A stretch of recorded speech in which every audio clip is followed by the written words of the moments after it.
Islamic Research Center.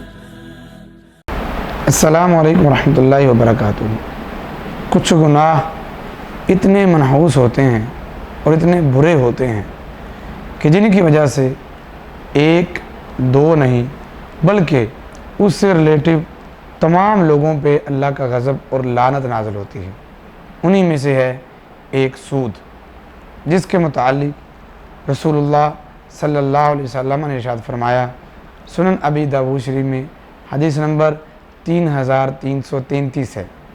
आप फरमाते हैं, लाअन रसूलुल्लाह सल्लल्लाहु अलैहि वसल्लम, आपने लानत की है आकिल रिबा, सूद खाने वाले पर भी, व मुकिलहू, और खिलाने वाले पर भी, व शाहिदहू, इसका गवाह बनने वाले पर भी, व कातिबहू, और इसके लिखने वाले पर भी।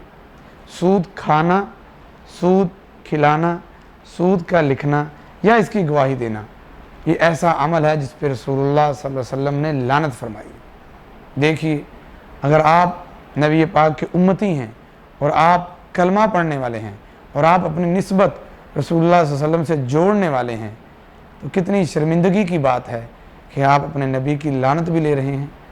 सूद से तौबा कीजिए। कतअन किसी एक मामले में भी सूद की सपोर्ट या सूद की हमायत मत कीजिए।